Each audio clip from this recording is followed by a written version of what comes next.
Hi, I'm Holliday, and this is Chloroform and Chillz. I'm on my boneless couch today. Today we'll not be building Legos. Today I'm going to talk to you about a case that I have studied for a while, which is we'll get into it. So today's case is the Lakewood crash that happened in Colorado Interstate 70. This crash happened on April 25th, 2019, just after 4 p.m. A semi-tractor trailer crashed into a school bus from Jefferson County Public School. This crash happened on Interstate 70 near Ward Road exit. It resulted in 10 people being injured and for the eastbound interstate to be closed. And in turn, this created heavy traffic on Interstate 70. The traffic from the crash made it all the way to Colorado's Mills Parkway. Sometime later, all lanes on Interstate 70 were closed except the last two left lanes, which caused more traffic to pile up on the parkway. But little did anybody know, on the parkway and on Interstate 70, a tragedy was about to happen. At 4:30 p.m., a semi-tractor trailer going eastbound carrying lumber lost control. This semi-tractor trailer was operated by Rolel Aguilera Mejeros, but we're going to call him Mejeros for the rest of it. The brakes on his semi malfunctioned while going down Interstate 70. Witnesses reported later that Mojeros was speeding when he passed exit 254, which is the Genesee exit. After passing exit 254, witnesses reported that Mojeros' truck started smoking. While Mojeros' truck was barreling down Interstate 70, he actually passed a runaway truck ramp. What is a runaway truck ramp? It's a special ramp that can be used by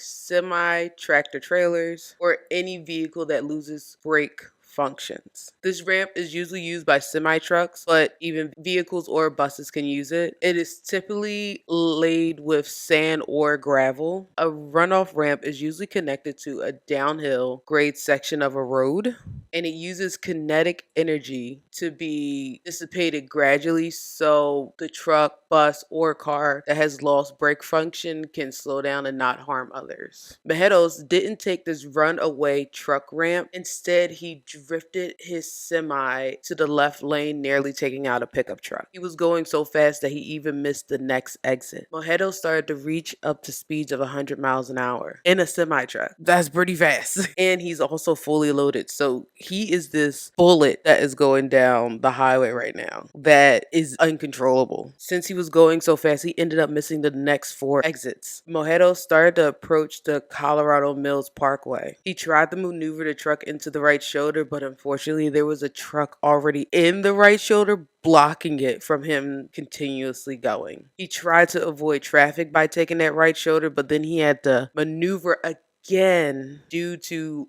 all the stop traffic that was there from the earlier crash with the semi and the school bus. So since he couldn't take the right shoulder, he ended up maneuvering back into traffic. Mojeros was going so fast, even a driver that was stuck in stop traffic saw him maneuver his truck, and he was able to even catch it on a live stream. Seconds later, Mojeros ended up crashing his semi-truck into 3 other semis and 12 other vehicles. The lumber that Mojeros' truck was carrying ended up catching on fire, and due to the gasoline, and also there was a truck carrying mattresses, it created an explosion. Once Mojeros' truck exploded or caught on fire, drivers started to drive over the eastbound median in a panic. They were trying to reach the Colorado Mills Parkway exit, which caused more delays and even delayed help arriving for individuals stuck in their cars. The first emergency call was made at 4:50 p.m. Both east and westbound lanes were closed by Colorado's DOT, which is the Department of Transportation. The fire from the crash was not fully under control until 10 p.m. that night. The interstate wasn't reopened until the next day, April 26th at 8:20 p.m. At least 4 people were killed in this crash and 6 others were injured. Everyone on Interstate 70 actually worked together to get any injured to ambulances, and even they helped the firefighters. They started carrying hoses to the closest water sources because during this fire, firefighters actually were running out of water. Again, 4 individuals were killed in this crash, and they are Dole Harrison, William Bailey, Stanley Polianto, Miguel Leones. I'm sorry if I pronounced your name wrong. I am trying. My mouth does not work. I really tried hard to try to find some information about everybody. I've only was able to find information about 2 of the victims that died. The information I was able to find was on Stanley. Stanley was known as a husband, a father, and this crash took Stanley away from his family. And his family said that if anybody wanted to donate any money or anything, please donate it to the Alzheimer's Foundation in memory of him for his mother, because his mother did suffer from Alzheimer's. And then there was William Bailey, who went by Bill. Bill was known as being funny, creative. He was a poetry writer, and he was good at trivia. His family wants everybody to understand that he was a very smart man. Now, who is Rogelio Aguilera Mojeros? Again, the driver of the semi that crashed and killed 4 people and injured 6 others, causing 12 to 28 car pileup. He is a Cuban immigrant, and he has been driving semi-trucks for about a year before the crash. Mojeros survived the crash with no injuries. While at the hospital, Mojeros was actually arrested and taken to Jefferson County Jail. He was charged with 4 counts of vehicular homicide. On May 3rd, 2019, his charges actually were revised. He was actually charged with 40 different crimes, 6 counts of first-degree assault, and 24 counts of attempted first-degree assault. Wow. That's a lot. His bail was set at $400,000. He didn't make bail until May 19, 2019, and he was allowed to go back to Texas where he resided until his trial came. So what happened from Mojeros' point of view? Due to the fire, his claim of malfunctioning brakes could not be investigated. Mojeros stated that his brakes malfunctioned and he maneuvered the semi-truck to the best of his ability. I want to put a pin in that for a second. I want to run down some of the braking systems in a semi-tractor trailer, especially when it comes to handling downgrades, personally on an automatic, because I haven't driven or done any skills in a stick shift since I was in CDL school. So for me, I'm going to run down the braking system of an automatic truck, so bear with me. So again, many of you may know I am a truck driver full time, and yes, I am talking about the trucks with 18 wheels. I've been OTR, which is over the road. I've been regional, and right now I am local. I've handled a lot of downgrades in my 3 years of driving, especially on highways and roads. So on a semi, your brakes are powered by an air compression system. These brakes are stronger than car brakes. Car brakes are more on a hydraulic system. A semi has steer tires, drive tires, and when you're connected to a trailer, you have trailer tires. Each section of a tractor trailer, each section has its own brakes. The steer tires have disc brakes and the drive tires have disc brakes, and sometimes on your trailer tires, you have disc or drum brakes. I have driven both trailers. Discs are becoming more big now, I will say. But before you start your day as a truck driver, the one thing you're supposed to do is pre-trip your truck. Jesus, it's hard to talk. In the pre-trip, you check your brakes. You check your brakes visually and physically. When you're visually checking your brakes, you're making sure there's no debris, no rocks, sand, oil, anything that could stop you from basically braking. You make sure your brake pads are not low, and you also make sure that your discs are not rusted, scratched up, wear and tear. That's what you're looking for. And once you're done that, then you're going to jump in the cab of your truck. You're going to do your air brake tests. In this case, let's say the PSI in your truck is a little low. So what we're going to do is we're going to charge our brakes. The way you charge your brakes is you rev your truck between 14 and 1500 RPMs. You actually have your window down and you wait until you hear it sneeze. Yes, your truck is actually going to sneeze. And once you hear it sneeze, your brakes are fully charged. So now that they're fully charged, let's make sure the truck is in neutral. We're going to turn off our truck and put it back onto the on position where the dash and the lights and the gauges are actually working. And we're going to now see if our brakes are working correctly. So we're going to step on our brake for a minute and see if any more than 4 psi is falling out. In our case, no more than 4 psi came out. So now we're going to do our pump down test. And before we do our pump down test, make sure both of your valves are pushed in. And I will put a picture up of the valves I am talking about.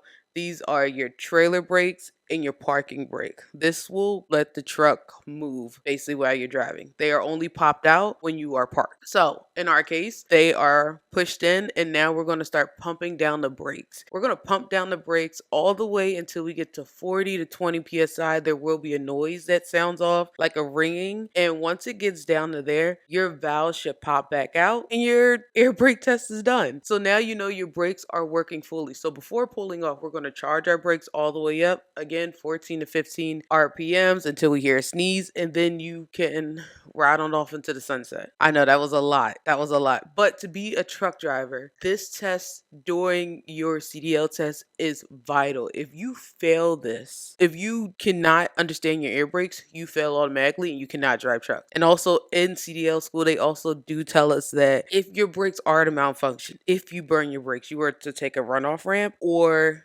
you are to find a situation where you may have to take your own life to save other lives. The worst thing you want to do as a truck driver is to kill a family of 4 or anybody in that matter, or even yourself. So you always have to make sure that your truck is running well. So it makes me wonder a little bit, when he started his day with his lumber, did he check his brakes? The trucking company that hired Mojedos, Casiano 03 Trucking LLC. The trucking company actually has had prior violations for safety, at least 30 of them.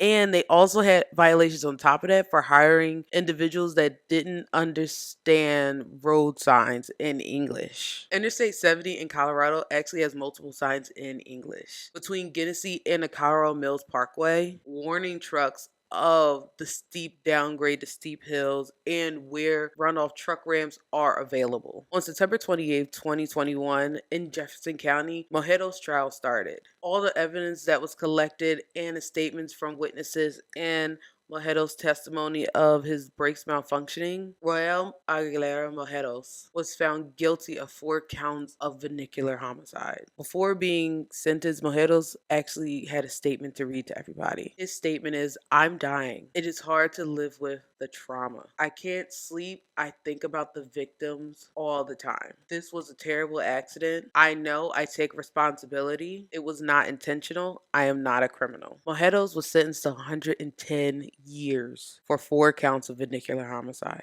Bruce Jones was the judge residing over Mojedo's case. He even felt like 110 years was excessive, but by law, this is what he had to follow. This was the minimum. Mojedo's attorney actually argued with the judge that day, saying that he could have gave him 20 years, but he decided to give him 110 years. He told the press that we will appeal immediately. People hearing that Mojedos was sentenced to 110 years actually caused a lot of outrage. A lot of people felt like his sentence was too high, and also during the trial, it was released that Mojedos wasn't under any influence of alcohol or drugs. So a petition was created for Mojedos to have a sentencing change. People understood that the crash was horrific, but they truly do believe he had no malicious intent on crashing into people. They truly believe that the truck malfunctioned. The petition that they started, it almost got at least 5 million people to sign it for a change for him. With all the backlash, first judicial District Attorney Alexis King requested a resentence for Mojedos. But with all the commotion and all the protests that were actually going on with the petition change also, the governor of Colorado, Jared Polis, got involved and decided to resentence Mojedos himself. Governor Jared Polis resentenced Mojedos to 10 years instead of 110 years. Yes, you heard it, 10 years. The governor felt that Mojedos' crimes were equal to what other people were getting, and other people during this time of something similar were getting about 10 to 20 years, so he decided to give him 10. And you know what's crazy? Colorado Interstate 70 is known for burning the brakes of truck drivers. And due to the severe downgrade, it's impossible for truck drivers to shift into a lower gear to probably put on their jakes. What are jakes? Jakes are brake retarders, J brakes. It's something inside your I'm so sorry. I should have looked up the clear definition of jakes, because I use my jakes all the time, going up and down, going down hills. And jakes basically slow down your engine to slow down your truck. And you can call them brake retarders, J brakes, or jakes. Interstate 70 in Colorado is dangerous, so be careful. After Mojedo's accident, August 2019, another fatal truck crash happened. It ended up taking 2 lives. These individuals were Samuel Mojena, Brenda Montegu. I'm sorry for pronouncing your names wrong. That is our case. Wasn't it wild? I remember when this happened because I believe due to this crash, everybody after this had to go to CDL school because I thought you could just get your CDL like off the rip, but no. After this, everybody had to go to CDL school, and they also took copies of how you did your skills and your road tests also, just in case you got into a crash and they wanted to make sure you actually went through the proper channels of getting your CDL. I am mind blown because when this happened, I was very like, oh my God. I mean, if you see the pictures, which I'm gonna put pictures of, if you see the pictures, it's just so wild of what happened. To be in that situation of losing your brakes, that has to be terrifying. I pre-trip my truck every day because the one thing I don't want to do is take out a family four. And let me tell you something. I'll tell you a little story about how I was driving and FedEx almost made me run into like a minivan. A lot of people don't know what I drive overnight and I do at least 500 miles a day. I was driving up a hill in my truck. My load was like 5,000 pounds. I noticed to my left from looking in my mirrors that the FedEx driver is getting closer to me and closer to me. And come to find out he was falling asleep at the wheel. He was falling asleep at the wheel. And he started to get so close that I laid my air horn down and I put my signal on to try to get over. But there was a car speeding up on my left. So I had to prepare for him to hit me. Thank God he didn't hit me because he finally got the gist after my air horn was going for at least 30 seconds or so. But man, could that have been something crazy. Because remember, I'm the girl that was in a tornado.